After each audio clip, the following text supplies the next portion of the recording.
పెద్ద రోడ్లు ఈ రాష్ట్రంలో ఎక్కువ జరుగుతున్నాయి కదా. అది కాకుండా 3 కోట్ల ఇళ్లు ఈ దేశంలో PMAY అంటే ప్రధానమంత్రి 1 కింద ఆవాస్ యోజన అంటే ఇల్లు అందరికీ 1,80,000 రూపాయలు. ఆ ఇల్లు గతంలో 4 కోట్లు ఇచ్చారు, అవి అయిపోయినాయి. మళ్ళీ ఇప్పుడు 3 కోట్లు ఇచ్చారు. 3 కోట్ల మన వాటా 4%. అంటే ఎంత రావాలా? కోటికి 4 లక్షలు అంటే 3 కోట్లకు 12 లక్షలు కావాలి. కానీ ఈ రాష్ట్రానికి 25 లక్షలు ఇల్లు. అందులో మనకు కంటికి కనపడేది జమూరు పక్కనే గుడంచెరువు దగ్గర తిరుగో, ఆడ అమ్మవారం దగ్గర ఎన్టీఆర్ విషయం, ఎర్రగుంటలో ఊరుపేట జమ్మూరు పుదునూరు రోడ్, ఎర్రగుంట పుదునూరు రోడ్లో కిడికోస్ ప్రకాశ్ నగర్ 2 పక్క పక్కన ఆడ జరుగుతున్నాయి కదా. దానికి మళ్ళా రోడ్లు కూడా వేస్తున్నాను. మీరు గమనించారు కదా, నాకు తెలియదు కానీ రోడ్డు వదిలి పెట్టాను. ఇది నిజమైతేనే చేయండి. అది కాకుండా పల్లెలకు వ్యక్తిగతంగా స్టడీ చేస్తున్నాను. అంటే ఇంకా మిస్ అయినటువంటి అర్హత ఉండి ఒక్కొక్కరికి 1,80,000. అది కాకుండా రాష్ట్ర ప్రభుత్వం సాయం సంప్రదాయం ఎస్సీలకు 50,000 ఎక్కువ, షెడ్యూల్ ట్రైబ్స్ అంటే కొండ జాతరకు 75,000 ఎక్కువ. అది కాకుండా 1 లక్ష మహిళా గ్రూప్ నుంచి అప్పు తీసుకోమంటారు. అది తక్కువ వడ్డీతో తీసుకోండి, మహిళా గ్రూప్ ఉంటాయి కదా దాంట్లో తీసుకొని కూడా కట్టుకోమంటారు. అంటే దానికి విధానంగా మనం ప్రభుత్వం రేపు తీసుకున్నాక అభిప్రాయం అయితే తీసుకున్నాక దాన్ని మాఫీ చేస్తారు. అది కూడా జరగబోతాయి. మీరు దయచేసి మన్నాడు కానీ వాళ్ళకి కనపడాలని ఉద్దేశం ఉంటుంది. ఇది హౌసింగ్ కూడా పెరగాలా లేదా? హౌసింగ్ పెంచుతారా లేదా ప్రభుత్వం? రేషన్ కార్డు, స్మార్ట్ కార్డు ఇవ్వతారు. మనకు ఆధార్ కార్డు ఇస్తుంది. ఆధార్ కార్డు సామాన్యుల హక్కు అని. అలాంటి ఆధార్ కార్డు, స్మార్ట్ కార్డు అన్నింటి కలిపి ఒకే కార్డు ఇవ్వతారు. అందులో నేను మొన్న తమాషగా చెప్పిన, మీరు మొన్న వచ్చారు లేదో కానీ ఆ స్మార్ట్ కార్డులో ఇంట్లో కుటుంబ సభ్యులను తగ్గించుకోవచ్చు, పెంచుకోవచ్చు. అంటే కొంత చనిపోయారు కాబట్టి తీసేస్తారు. కొందరు కొత్తగా చిన్నపిల్లల్ని ఎంటర్ అవుతారు, లేదా కొందరు అల్లుళ్ళని ఎంటర్ అవుతారు. నేను మా బాబుగారికి అందరికీ అదే చెప్పేది, మరి మీ అల్లుడు రాబోతున్నాడని, కొత్త అల్లుడు కొత్త మూడు వస్తాడని రాపించుకోవడానికి రాపించుకోవచ్చు. అట్లా కూడా అట్లా ఎవరైనా ముందు రాపించిన వాళ్ళని చేతులు ఎత్తాడు లేదా? అంటే ముందుగానే అడ్వాన్స్ లేదు, తగ్గించుకోవాలంటే తగ్గించుకోవచ్చు. అంటే కొందరు ఏం చేస్తారంటే ఇంట్లో మనకు సహకారతనం ఉండడం వల్ల పెన్షన్ రావడం కాబట్టి అతన్ని బయటికి పంపిస్తే ఆ పెన్షన్ వస్తుంది. అంటే చిన్న సూత్రం అది. మీరు ఆ పని చేయకుండా నువ్వే చేయమంటే నేను ఆ కూలి పని చేయలేదు. నేను మార్గం చెప్పగలను కానీ ఐడియా చెప్తా కానీ నోట్లో ముద్ద పెట్టాను కదా. మీరు అట్లా ఏమన్నట్టే ఐడియా అది మెసేజ్ చెప్పండి చేస్తారు కూడా. అట్లే అర్హత ఉండి పెన్షన్ రాకుండా పోతే నాతో కొట్లాడి, అర్హత లేకుండా శివుడు ఎక్కువదని ఊహించి ఏదో కాడు బాగున్నాయా మేము కుట్టుతాం నటిస్తామంటే వాళ్ళు ఏమి ఒప్పుకోరు. అవి ఎందుకంటే 4,000 ఇవ్వాలా, కొందరికి 6,000 ఇవ్వాలా, కొందరికి 10,000 ఇవ్వాలా, కొందరికి 15,000 ఇవ్వాలా. పెన్షన్ రకరకాల పెన్షన్, మామూలు పెన్షన్ 4,000, వికలాంగుల పెన్షన్ 6 నుంచి 15,000. పొద్దున్నే ఒక ఆయన ఇచ్చాడు లోపలే, ఎట్లా ఉంటే నాకు 6,000 వస్తుంది, 15,000 చేయండి. నేను ప్రధానమంత్రి అయినా నేను చేయలేదు. అంటే ఊరికి చేయమంటే మళ్ళీ అది ఇచ్చిన మోటార్తో తోలుకొని వస్తాడు, ఎట్లా నా 15,000 వస్తుంది కదా అంటాడు. అంటే అట్లా మాట్లాడితే కాని పనిది ఓపెన్ గా చెప్తా కూడా కాదని. అది కాకుండా మీకు పెన్షన్ కాకుండా ఎన్టీఆర్ వైద్య సేవ, ఆయుష్మాన్ భారత్ కార్డు 2 కలిపి అది కూడా ప్రయోగం చేయబోతున్నాం. ఆయుష్మాన్ భారత్ కార్డు ఈ రాష్ట్రంలో 65 లక్షల మందికి అలౌ చేశారు. కానీ 1,40,00,000 మందికి ఆయుష్మాన్ భారత్ పాటు ఎన్టీఆర్ కావాలంటే 80 లక్షల మందికి ఎన్టీఆర్ వైద్య సేవ 2 కలిపి ప్రయోగాత్మకంగా ఆ కార్డు కూడా ఇవ్వబోతున్నాం. ఆరోగ్య కార్డు కూడా గ్రామీణ ఉపాధి నడుస్తుంది. అది 307 రూపాయలు పూర్తి చేశారు. దానివల్ల మనం ఇక్కడ వాళ్ళు పాల్గొంటామని కాదు, మన పల్లెలో పాల్గొంటే మనకు లాభం లేదు. ఒక 3 లక్షలు మన ఊళ్ళో పని జరిగింది అనుకోండి, మన ఊళ్ళో 3 లక్షలు పని జరిగింది ఆ నెలలోనో సంవత్సరంలోనో. అందులో 3లో 2 భాగాలు అంటే 2 లక్షల పని మన ఊరికి అభివృద్ధికి వాడచ్చు. అంటే గ్రామీణ ఉపాధి టౌన్కు లేదు, పల్లెల్లో గ్రామీణ ఉపాధి జరిగినంత లాభమే. ఆ గ్రామ అభివృద్ధికి 16 ఎకరాలకు వాడుకోవచ్చు. ఆ డబ్బు ఎవరిది? కేంద్రం 90%. ఇది తెలిసిలోని చేద్దాం. కేంద్రము గ్రామీణ ఉపాధిలో మన రాష్ట్రంతో పాటు అన్ని రాష్ట్రాల్లో రూపాయికి 90%. అంటే మెటీరియల్ కాంపోనెంట్ కూడా, అంటే చేసే పనులు కూడా మందే 90. ఇది అందరికీ అవగాహన కావాలని చెప్తున్నాం. ఉల్లి డబ్బులో రూపాయికి 90, పని చేసే దాంట్లో రూపాయికి 90. అదే కాకుండా కరెంటు పెరగాల, ఇప్పటికే కరెంట్ ఉంది. మళ్ళీ 2 సబ్స్టేషన్లు టెండర్ ఇచ్చారు. ఒకటి కొండాపురం మండలం తాళపుదురు, ఈ జమ్మరోడ్ పక్కనే ఈ ఎదురుగా పంచాయతీ టీఆర్ స్కూల్ ఉంది, మధ్యలో ఆపినారు. అది కూడా అదే కాకుండా రేపు కర్మల వరపల్లికి రాబోతుంది, ఒకటి లావులు రాబోతుంది, బస్సు పైన గడ్డికోట రాబోతుంది. అంటే మీకు విషయాలు అన్ని 2 స్టార్ట్ చేశాం. ఈ సంవత్సరం వాటాలు ఆ 3 కలుపుతాం 5. అది కాకుండా వీధి లైట్లు పోయినా మీకు అందరికీ ఏ ఊర్లో వీధి లైట్లు పోయినా పెట్టే అది 100 రోజుల తిరిగాలకు ఆ బల్బులు 2, 3, 4 అది పోయిండొచ్చు. ఏప్రాలో దుమ్మనింజాల్లో లేదా టౌన్ లో పోయిండొచ్చు. ఇక మేమే చేస్తున్నాం. అయినా మిస్ అయినప్పుడు మీకు ఫీల్ కాకుండా మన నాయకత్వం జరిగేదానికి అది అయ్యేది 1000 రూపాయలు లేదా 12,000 రూపాయలు. ఒక 5 పోయినా కూడా 6,000 రూపాయలు వేయండి. 100 రోజులకు అది డబ్బు కూడా వస్తుంది. ఇప్పించే బాధ్యత నాది. కాబట్టి మీరందరూ ఆ విధంగా చేస్తామని చేతులుతారు. ఎవరు కూడా. ఎందుకంటే అదే డబ్బు చిన్న డబ్బు. అదే కాకుండా నిన్ననే తాగునీళ్ళది అధికారులందరినీ పిలిచిన ఇదే టైంలో దేవుడు 6 మండలాల్లో నీళ్లు జలజీవన్ మిషన్ మనది సగం, అంటే కేంద్రం సగం, రాష్ట్రం సగం. ఈ రాష్ట్రం దగ్గర లేదు కాబట్టి అది కూడా ఒక ప్రయత్నంలో భాగంగా అప్పు ఇప్పించే దానికోసం కేంద్రం సహకరిస్తుంది. అంటే సగం డైరెక్ట్ గా ఇస్తూ మిగతా సగం అది మనకు 450 కోట్లతో మన నియోజకవర్గానికి జలజీవన్ మిషన్ రాబోతుంది. ఎంత 450 కోట్లు అంటే ఓన్లీ పనులకే. మళ్ళా ఎర్రగుంట మున్సిపాలిటీకి 110 కోట్లు. ఎర్రగుంట మున్సిపాలిటీ అది సెపరేట్. జమ్మరోడ్ మున్సిపాలిటీకి ఆల్రెడీ మైలవరం నీళ్లు వస్తున్నాయి కాబట్టి దానికి ఒక 12 కోట్లు.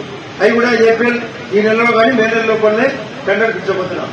అంటే తాగునీళ్ల కోసం 450 కోట్లు పల్లెలకు, 110 కోట్లు ఎర్రగుంట టౌన్కు, 2 కోట్ల నుంచి. అంటే పెద్ద లైన్లు అవుతారు, ఇంటర్నల్ లైన్లు 4 ట్యాంకులు కడతారు. ఈడ కూడా కొన్ని 2-3 ఓవర్ ట్యాంకులు జమ్మూ టౌన్ లో కట్టి పైప్ లైన్ ఏమన్నా రిపేరిస్తే దానికి 12 కోట్ల రూపాయలు. అంటే ఇది అంతా ఎవరిది? Central Jal Jeevan mission. మరియు అప్పులో సపోర్టు మనమే ఇస్తాం, మనమే అప్పు ఇప్పిస్తాం. కొంత నగదు, కొంత ఫ్రీ, కొంత అప్పు. అది తాగునీరు. కరెంటు విషయానికి వస్తే టోటల్ గా ఇండియాలో 4,50,000 మెగావాట్ ఉంది. ఎంత? 50,000. అది మరొక 5 లక్షలు పెంచబోతున్నారు. అంటే ఉండేదానికంటే ఎక్కువ. అంటే రూపాయి అంటే ₹1.10 పెంచుతారు. ఉత్తపత్తి కాదు, రూపాయి మరియు ₹1.10. ఈ 5 లక్షల్లో మన రాష్ట్రానికి 1,60,000 మెగావాట్లు. అంటే రూపాయలో 3వ భాగం మన రాష్ట్రానికే పరిమితించారు. కాబట్టి కేంద్రం స్పెషల్ సహాయమా కాదా? కాబట్టి మీకు అందరికీ అర్థమైంది కదా? ఆటోమేటిక్ చేయండి. అందులో ఇప్పటికే చెట్టిదర్ బాబు విజయానంద్ గారు చెప్పినది 1,60,000 పర్మిషన్ లో 70,000 మెగావాట్లు ఆల్రెడీ సంతకాలు పెట్టారు. స్టార్ట్ చేసినారు. అంటే స్టార్ట్ చేసిన 70, ఇంకా నెక్స్ట్ స్టార్ట్ చేయబోయేది బాబులు 1 70,000, బాబులు 2 90,000 టోటల్ ఇండియాలో. కాబట్టి మన కరెంటు మనం వేరే రాష్ట్రానికి, ఆ రాష్ట్రానికి నుంచి దేశానికి పంపించినాక మన వాళ్ళు చుట్టూ బంగ్లాదేశ్ కు, శ్రీలంకకు, ఆఫ్ఘనిస్తాన్, నేపాల్ కూడా సప్లై చేయబోతున్నారు. అంటే మన దేశ ప్రగతి కరెంటు ఉత్పత్తి రూపంలో కాకుండా సూర్య గారు మొన్న చెప్పినా మళ్ళీ చెప్తున్నా, సూర్య గారు 75,000 రూపాయలు మన ఇళ్ల మీద పెడితే వాళ్ళే పెడతారు. వచ్చి వాళ్ళే 75,000 రూపాయలు ఫ్రీ. ఎక్కువైతే లోన్, ఆ లోన్కు తగ్గట్టుగా కరెంటు మనం బిల్లు కట్టకుండా అదే కరెంటు మనకి ఇస్తారు. అంటే బిల్లు కట్టకుండా మనం ఈఎంఐ కడితే సార్, ఇప్పుడు ఉదాహరణకు 400 కడతారు. ఆ 400 పైన ఈఎంఐ కడితే ఆ పథకం కొనాలంటే అది అయిపోతుంది. మళ్ళీ కరెంటు ఫ్రీ. ఇంకా మనం పెద్ద పలకలు పెట్టుకుంటే మనం బయట కూడా అమ్మొచ్చు కూడా. దాని పేరు సూర్య గారు. దాన్ని కూడా చెప్పాలి. 75,000 కోట్లు 1 కోటి కుటుంబాలకు. ఒక ఫస్ట్ స్టేజ్ లో 1 కోటి కుటుంబాలకు గౌరవ ముఖ్యమంత్రి గారు మాతో చెప్పేది మనకు 20 లక్షల యూనిట్లు మన రాష్ట్రానికి ఆయనే ప్రయోగం చేస్తున్నాడు. అంటే మన దాంట్లో ఆవరేజ్ 18,000 వస్తాయి ఒకటి. అంటే మన తాలూకాకు 18,000, మనకుండే ఇల్లు 70,000. అంటే ప్రతి 5 ఇళ్లకు ఒకటి వస్తారు. మన ఊళ్ళో 5 ఇల్లు, మన ఊళ్ళో 50 ఇల్లు ఉంటాయి అనుకోండి. ప్రతి 5 కంటే 10. First step 1, next step 2, next step 3. అంటే 4 ఏళ్ల దిగాలకు అన్నింటిలో కూడా వాళ్ళే సబ్సిడీ ఇచ్చి, వాళ్ళే ప్రోత్సహించి చేసే పథకం పేరు అంటే సూర్యుడి గడ్. అంటే మన ఇంటి మీద అది ఒక పథకం. అది కూడా కొత్త ఆలోచన. అది కాకుండా ప్లస్ స్కిల్ సెంటర్ అంటే తెలివి పెంచేదానికి మన పార్టీ కాలేజీలో మనమే గణేష్ కుమార్ అనే ఏఎస్తో మాట్లాడినా పోయి పర్సనల్ గా మన దాంట్లో 3 సెంటర్లు 3 కోర్సులు పెట్టబోతున్నారు. ల్యాబ్ సెంటర్ ఆల్రెడీ నడుస్తుంది. ఏది రాజుగా కట్టి ఇప్పుడు నేను ఒకసారి ఇది చెప్పాలా, నేను సాయి ప్రతాప్ గారు ట్రైన్లో పోతాను వెంకటాద్రి పోయేటప్పుడు సెల్ ఫోన్ వచ్చింది. అది ఏంది అంత సెల్ ఫోన్ వచ్చింది ఏమి అంటే నేను నాటు బాంబులకు భయపడ్డా, ఈ సెల్ ఫోన్ భయపడ్డాను. నేను రాత్రి ఒకరు ఫోన్ చేసేది 12 గంటలకు, వాళ్ళిద్దరు క్లిక్ చేసేదట. ఫోన్ ఎత్తుతారు ఆదినాడంటే మధ్య చేస్తాడంటే ఒకటికైతే గ్యారంటీ కొడాలి, పోతే నాకు పోతే కావాలి నాకు పోవాలి. మళ్ళా రాత్రి ఫోన్ ఎత్తుతే ఒక దేవుడు లేకపోతే ఒక దేవుడు. ఇది మనకోవాలన్నా కదా, ఇది అవలేనా కదా, వాళ్ళు బీజే కదండి నాకు దాంట్లో ఎక్కడ ఇది ఏంది. నేను అందరినీ ముక్కుచుడి గారిగా పట్టా, నేను తమాషగా పట్టాను, పని చేసే మనిషిగా ఉత్తరం తీసుకోవాలి లేదా, తీసుకోవాలి కదా. మీ ఇష్టం వచ్చిన ఊరు చెక్ చేసుకోండి, మారుమూల ఊరు చెక్ చేసుకోండి. నేను పట్టుబట్టి రాత్రి 6 కోట్ల రూపాయలు 60 కోట్ల రూపాయలు గ్రామీణ ఉపాధి కింద ప్లస్ డిఎంఎఫ్ కింద సిఎస్ఆర్ అన్ని కలిపి కలెక్టర్ నివేదిక కోసం కన్సర్న్ డి భాస్కర్ రెడ్డి పంచాయతీ గదులు ఇచ్చుకోడే మరియు ఆయన పైన ఉండే రాజు దీన్ని పిలిచి ఆయనకు నేను అడిగాను. మీరందరూ చెప్పినట్టు కాకుండా నేను కొన్ని కొత్త చెప్పి 60 కోట్ల రూపాయలు కలెక్టర్కు నివేదిక ఇచ్చి రాబట్టే బాధ్యత నాది. ఇప్పుడు అన్ని ఈ నెల చేసే పనులు అడపదడప కొందరు పెళ్లి ఉన్నాయి. నేను ఈరోజు గురంచెలు కానీ స్వయంగా పనిచి గండికోట నుంచి వస్తూ చూస్తే గండికోట బోటింగ్ రోడ్ అయిపోయింది, గండికోట నుంచి ఓవరాయి అయిపోయింది. మళ్ళా సందులో తిరిగి పొన్నతోట నుంచి వాళ్ళ గురంచెలకు వస్తే అన్ని సందులు అక్కడ బండి తిప్పా. ఒక 20% ఇంకా క్లీనింగ్ జరుగుతుంది, 80% పనులు అయిపోయాయి. అంటే ప్రతి ఊరికి చేయాల్సిన బాధ్యత ఉంది, అది చేసే గుణం ఉంది, చేసే కెపాసిటీ ఉందే లేదా. ఇది రోడ్లు పెంచాలి, 60 కోట్ల రూపాయలు ప్రపోజల్ పెట్టబోతున్నాం.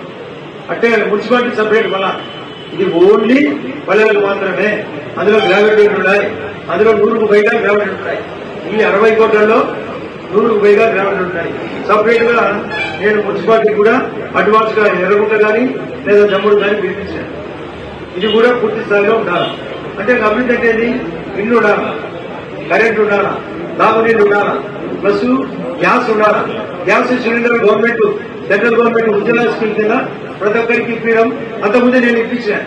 ఈ 2 కలిపితే అందరి ఇళ్లలో గ్యాస్ ఉన్నాయి లేదా, అందరి ఇళ్లలో ఆ గ్యాస్ సిలిండర్ స్టార్ట్ అయితే లేదా ఉచితం. అది 2వ సిలిండర్ కూడా మళ్ళీ ఐడెంటిఫికేషన్ జరిగింది. గవర్నమెంట్ ఇస్తామని ఆలోచన మీకు నమ్మకం ఉందే కదా, ఉచితం. 2-3 కంటే నాకు తెలిసి 10%కు 5 మందికి ఏమన్నా ఎక్కువ 4 రోజులు పడుతుంది. కానీ అదే తెలంగాణలో ఒక సిలిండర్ 500, కానీ ఇక్కడ అన్ని ఫ్రీగా 4,000 రూపాయలు పెంచారు. తెలంగాణలో లేదు, పైన కర్ణాటక లేదు. ఇదంతా నిజమా పోతామా? 6,000, 10,000, 15,000 నిజమే కదా. అదే కాకుండా ఇంట్లో రేషన్ కార్డు 5 కేజీలు బియ్యం ఉచితం వస్తుందే కదా.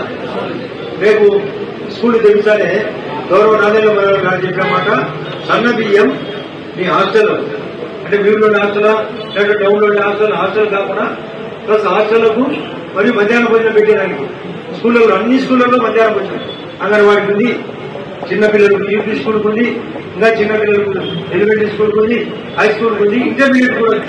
గతం లేదు, ఇప్పుడు ఇంటర్మీడియట్ కూడా ఉంది. ఈ సన్న బియ్యం అన్ని స్కూళ్లకు అన్ని హాస్టళ్లకు ఇవ్వబోతున్నాం.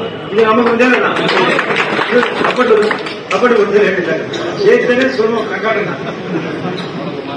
చేయకూడదు తెలుగుడా అని చేస్తేనే అది బాట కూడా ఉంది కదా. ఇది జరుగుతుందని నమ్మకం ఉంది కదా ఉంది. ఆ తర్వాత సిమెంట్ రోడ్డు, డ్రైనేజ్ ఇది జరుగుతాయని నమ్మకం ఉందే కదా. వచ్చినా ఇంకా చేయాలా ఎప్పటికీ నేను మావానికి ఇప్పుడే చెప్పుకుంటా వచ్చిన మనం గతం కంటే చాలా ఎక్కువ ఉండాలి. కానీ నా ఛాలెంజ్ ఏముంది, 4,123 నియోజకవర్గాల్లో మొదటి 4 కావాలా అనేదంటే ఇది సరిపోదు. కాబట్టి నేను స్పీడ్ ఎత్తాలా లేదా. కాబట్టి మీ అంచనాలో వారికి ఇంకా స్పీడ్ పెంచాలా. స్పీడ్ పెంచితేనే అది నిజమైన రాజకీయం. దానికి ఉద్యోగ అవకాశం పెరగాలి. అందుకే స్కిల్ సెంటర్ చెప్పిన ఉపాధి అవకాశం పెరగాలి. అంటే ఉపాధి కంటే చిన్న పరిశ్రమలు పెట్టచ్చు, లేదా గేదెల పరిశ్రమ పెట్టచ్చు, పొట్టేళ్లు పెట్టచ్చు, చెప్పుల షాప్ పెట్టచ్చు, ఇట్లాంటి ఫర్నిచర్ పెట్టచ్చు, ఇట్లాంటి బుక్ స్టాల్ స్టేషనరీ పెట్టచ్చు, ఇట్లాంటి బైకులు పెట్టుకునేది పెట్టచ్చు. కాబట్టి సెల్ ఫోన్ కొనేది పెట్టచ్చు. 1056 ఐటమ్స్ నేను స్టార్ట్ చేసిన.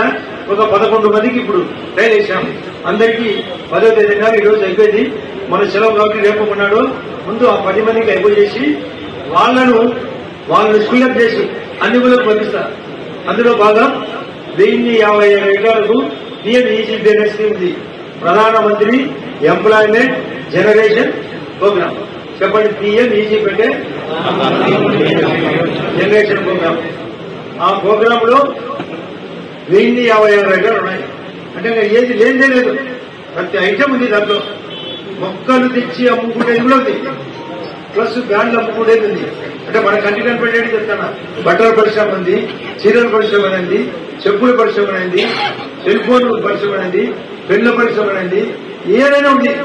మంగళ షాపులో ఉంది, సాగర్ షాపుకు ఉంది, రైతుకు ఉంది, చేనేతకు ఉంది, అన్ని రకాలు ఉంది. మీరు కావాలంటే నెట్లో మీకు అందరికీ పంపిస్తాం. సురేష్ అందరికీ నెట్లో పెట్టుమా. అంటే స్కీములు మీరు చెక్ చేసుకోండి. రాదని భయపడకండి. రాదేమో నాకండి. రాదేమో అంటే నేను బండి 150లో పోతాను. బ్రేక్ పడలేమంటే పడకుండా పోతా. పడలేము అంటే ఎక్కడ ప్రయాణమో చెప్పండి. నేను తిరగనా లేదా? మేము అవసరమైతే ఫాస్ట్ గా పోవాలా లేదా? మనం వచ్చినా 6వ తేదీ రాహుల్ తరపున వచ్చినా చక్కని పోయి ప్లేట్ ఎక్కినా. నేను 150లో పోయినా. మనం పడలేమంటే ఎట్లా? పడలేమంటే పడదు కూడా. భయం ఉంటే భయమే. భయం వదలాలా లేదా? ప్రతి ఒక్కరూ ధర్మంగా ఉంటే అదే ధైర్యం. జరుగుతాయి. నాకే యాక్సిడెంట్ 2 మిస్ అయ్యాయి. నేను ఇంతకుముందు నీళ్ళలో గొడవ 2006లో ఆడ చిన్న పాలలో పోయినాడు. నాకు నేను పోతాడా? నాతో పాటు ఆర్టీఓ రాజ్యాలు ఉన్నాడు. చాలా మంది 18 మంది నాతో పాటు ఉన్నాం. నేను ధైర్యంగా ఉన్నాను. వద్దు పోతాం. బాగా ఫోన్ చేసింది, టీవీలో పడిందని. నేను ఇప్పుడే బయటకు వచ్చాను. జరిగిన వాస్తవం చెప్తాను. ధైర్యంగా ఉండాలి కదా. ధైర్యంగా ఉన్నాయా? మీకు చెప్పాలి. మీ బాస్ వచ్చినప్పుడు నేను బయటకు వచ్చాను. బయటకు వచ్చాక ఆయన గుణాలనిపించింది అక్కడ నీళ్ళు చూసి. ఉంటే చెప్పాడు మీ సునీత బయట కుదరదు. సూర్యమయ్యకు గుణాలనిపించి కుదురు బయటాడు. నేను బయటకు వచ్చాను. భయపై నీళ్ళు పెట్టించాడు. అట్లా కాదు ఇక్కడ కావాల్సింది. ఆడ బాంబు కంటే భయపడినా, కేసులు అయితే అంటే భయపడినా. ఉదాహరణ చెప్పాలి. మా వాడు రాజారెడ్డి అట్లా భయపడి ఎట్లయితే మా రాజ్యం చేసేపడదు. మీరు నిద్రపోతానే నేను నిద్రపోవడం లేదు. నేను నమ్మండి నమ్మకపోతే అది ఇష్టం. నేను 4 లేదా 4:30 గంటలకు ఎక్కువ నిద్రపడతాను. ఈరోజు కూడా పోయినా 40 నిమిషాలు పెట్టి చూసాను. పోయినా అక్కడ ఎక్కడో శోభ వచ్చింది. 2:40 నుంచి 2:30 నిద్రపోయినా. మళ్ళీ కింద ఇంటర్వ్యూ చేసి వచ్చాను. మరి వాడు ఒకరు వచ్చి అడగపోయాడు. గంటకు పోయినా త్వరగా తిన్నాడు. అన్ని ఎన్ని క్వశ్చన్లు అడిగాడండి. దేశం అంటాడు, లోకల్ అంటాడు, నాన్ లోకల్ అంటాడు. వాళ్ళు ఇవ్వకపోతే ఇదే అంటాడు. వాళ్ళు ఇంటర్వ్యూ చేసి వచ్చాను. ఇవన్నీ చేయాలి. అదే కాకుండా ఇండస్ట్రీ జేఎస్డబ్ల్యూ ఫ్యాక్టరీ అమ్ముతాను. అలాగే గ్రూప్ ఉన్నది, సిమెంట్ ఫ్యాక్టరీ అమ్ముతుంది. నేను వాళ్ళకు కూడా రద్దు చెప్పిన. మీరు కూడా అమౌంట్ ఇప్పించే బాధ్యత నాది. 24 లక్షలు 22 నుంచి వెళ్తే 22 అదే నాడు అంటారు. మామూలుగా వచ్చిందంటే తెలుసు వాళ్ళకి అంత రేట్ లేదని సతాయిస్తే వాళ్ళు పారిపోతారు. 22 నుంచి 24 రకమైన దాన్ని వాళ్ళు కూడా ఎక్స్టెన్షన్ మన రాష్ట్రపాటి అడ్డపడి అనిపిస్తే ప్రయత్నం చేసి మేము కుదరలే కదా. కలెక్టర్ గారు మేము గట్టిగా మాట్లాడాము. ఆ ఫ్యాక్టరీ రావాల్సిందే, జేఎస్డబ్ల్యూ రావాల్సిందే. ఆ రాజులు కూడా నిర్మాణం సీఎం గారితో, గౌరవ సీఎం గారితో జనవరి 18వ తేదీ నాడు మైదుగుండ ప్రకటన చేపిస్తారు. 2 కోట్లు కాదంటారు. మేము మనందరినీ దొరుకుని పోయి అది ఇప్పుడు అప్రూవల్ అయింది. ఈ యొక్క నెలలో ఇప్పుడు కొత్త సంవత్సరం అంటారు. ఈ దీంట్లో అప్రూవల్ చేపించారు. నేను పోయి ఇంక్లూడ్ చేయించినారు. అది కాకుండా ఒక్కటి ఎస్ఆర్పిసి ఒకటి కావాలి. అంటే పెద్దమనే మండలం నుంచి కిందికి వైరవరంలోకి వచ్చేది. అది కాకుండా మన స్కీమ్ పూర్వోదయ కింద సెలెక్ట్ అయింది. మన స్కీమ్ పేరు, మన రాష్ట్రం పేరు పూర్వోదయ. 5 రాష్ట్రాలు మంది. మన పక్కన ఉండే ఒడిశా, ఆ పక్కన ఉండే జార్ఖండ్, బీహారు, వెస్ట్ బెంగాల్. కారణం వాళ్ళది ఏమవుతారో కానీ నేను ఆల్రెడీ పోయి 28వ తేదీ నాడు మనకు జితేంద్ర సింగ్ అనే ఒక మంత్రి వస్తే మనకి ఇంటికి కూడా వచ్చినాడు. గండికోడు జమ్మూరులో మీటింగ్ పెట్టినా ఆయన గోల్ ఇచ్చేసాడు. ఆయన సందర్భం పెట్టి పైకి ఇరిగేషన్ మినిస్టర్ కూడా నన్ను రమ్మన్నాడు. యాక్చువల్గా ఈరోజు మీటింగ్ ఉన్నాయి. నేను ఉండాలి కాబట్టి పోలే. ఆయన పేరు సిఆర్ పాటిల్. నీ ఏమన్నట్టు తీసుకున్నామన్నాడు. State irrigation. నేను స్టేట్ ఇరిగేషన్ ముందు మా ఇంటి తీసుకున్నాను. జమ్మూరు వరకు చెక్ డ్యామ్లు ఏం కావాలా, సబ్ సెంటర్స్ ఏం కావాలా, లేదా చెరువులకు ఏం నీళ్ళు సప్లై కావాలా, ఆ కాలువ ఏం పుట్టి కావాలా, ఎన్ని తయారు చేసి పెట్టా. మన ఒక్కడికే 1600 కోట్లు కావాలి. మన మొత్తం తాలూకాకే ఇప్పుడు చెప్పబడిన పనులు 1600 కోట్లు కావాలి. విషయం చాలా మందికి అవగాహన కోసమే మీటింగ్ పెట్టేది. కాబట్టి ఇవన్నీ చేయాలంటే నాయకత్వం ఎప్పుడు రౌండప్ చేయాలా లేదా? మీరు దయచేసి నన్ను మా పెళ్లికి రాలే, మా బామంతులు రాలే, మా పిల్లలు మూడు దొరుకుతుంటే నువ్వు రాలే అంటే నేను వాళ్ళ మూడు కమ్మడి ఆడింది కాదన్నా. ఎవరైనా బాగుంటుంది చాలా మంది వాళ్ళ నగరాలు చెప్తానా, అది కూడా ముందు పెట్టారు. మా పెళ్లికి రాలేదు గృహప్రవేశం చేసుకోండి ఆనందంగా ఉందని పిచ్చి డబ్బుంది ఎదగలండి. 2 లక్షలు ఖర్చు పెట్టేది పొద్దున్నే 200 రూపాయలు పెడతాడు. అది మనకు ఎందుకు ఖర్చు పెట్టాలా? అంత అవసరమా? మా ఊళ్ళో దేవుడు జరిగినప్పుడు వద్దనే మా ఊళ్ళో 10 కోట్లు ఖర్చు పెట్టారు. ఎందుకు ఆలోచన చేసుకోలేదు? మీరందరికీ ఎవరు పెట్టారా? ఎంతమంది పెట్టారో చెప్పండి, ఎంతమంది పెట్టారో చెప్పండి. ప్రధానంగా పెట్టారు. అది ఆ తిన్నాడు ఏమడం కదా. మీరు కూడా 7 నుంచి వచ్చి పోయి తినేది 7 నిమిషాలు 2 గంటలు పోయారు. కాబట్టి ఇవన్నీ విచక్షణ ఉపయోగించి ఏది చేయాలా ఏది చేయకూడదు అని లేదా? తాగునీరు పెరగాలి లేదా? పెన్షన్ రేషన్ కార్డు కావాలా లేదా? సమస్యలు పోవడం లేదా? భూతగరం తగ్గాలా లేదా? అది కాకుండా అందరికీ ఇల్లు అంటే ఇల్లు ఉండి పెద్దది ఇల్లు ఆ గడ్డికోట ఆర్డర్ క్రియేట్ చేయాలా, రాజోడు క్రియేట్ చేయాలా, ఎస్ఆర్బీసీ క్రియేట్ చేయాలా. ఈ ఫ్యాక్టరీలన్నీ కాపాడాలి. మనం 4000 నియోజకవర్గాల్లో 4 కావాలంటే నాకు ఉండబడిన అంచనా ప్రకారం మీరు T4 మోడల్ ప్రధానమంత్రి ముఖ్యమంత్రి గారు పెట్టారు. T4 మోడల్ అంటే ఏంటి మీరు చూసారా? మొన్న చెప్పిన దానికి ఈరోజు పేపర్లు వచ్చింది. నిన్న పేపర్లు ఏమని చెప్పండి? ఒకటి మొత్తం పెద్ద స్కీమ్ పెట్టారు. ఆడ గోదావరి నుంచి మన బనకచెర్లకు నీళ్లు సప్లై. ఎక్కడి నుంచి? గోదావరి నుంచి